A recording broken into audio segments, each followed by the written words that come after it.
Thanks, Minister. Minister, I think you'll agree with me that 3 ministers giving instructions to one entity is pretty much an untenable situation. Now, the Minister of Public Enterprises once told us to join the dots.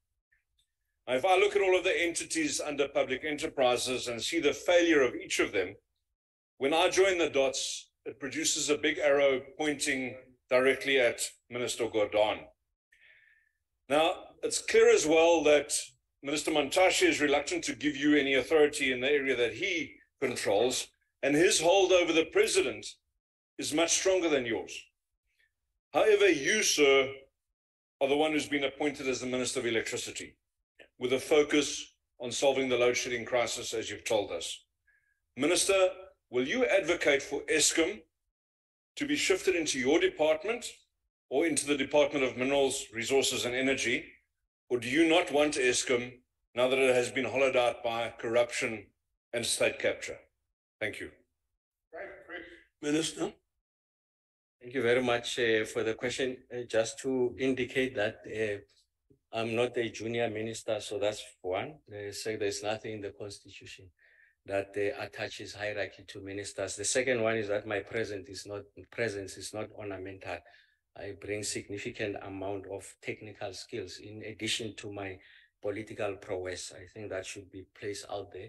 And then the second one is I'm not aware of any hold that any minister has on the president. The president is his own man, of course, the president of both the country and the governing party, and the president will, as and when he deems it fit, makes those determination. I'm not the one to prescribe to the president on whether this or that entity should report to me. The president will make that determination as he sees it fit, but the president did extend an invitation to both myself, Minister Gordhan, and Minister Mantashe under one roof, so that we get to coordinate, if you like, what our interventions are working together. I think our primary focus is to resolve the load shedding question. We understand that there's some degree of urgency.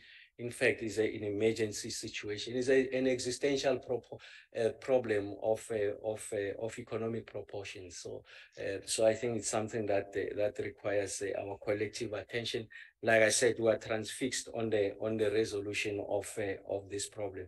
So the president will make that determination on as to who must be responsible for which function. But I did say that where we are at the level of coordination, I've been given scope to engage and work with Eskom on the technical side, the revitalization of these units that are underperforming, and we have presented a plan that is thoroughly considered, that it's co-sponsored by Eskom.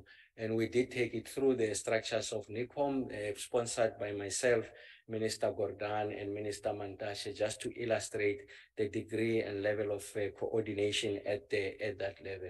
We will await for the president to make that determination, but I think that the country is a bit impatient. The country is aggrieved about load shedding for justifiable reasons, and we're addressing that with the degree of urgency that is required. Like I said, I think that we're dealing with an emergency situation that requires an extraordinary effort, that is coordinate. The whole of government must make an effort, and we are doing that, working with the 3 ministers, as the president will be at the right time making a determination with regards to the allocation of responsibilities.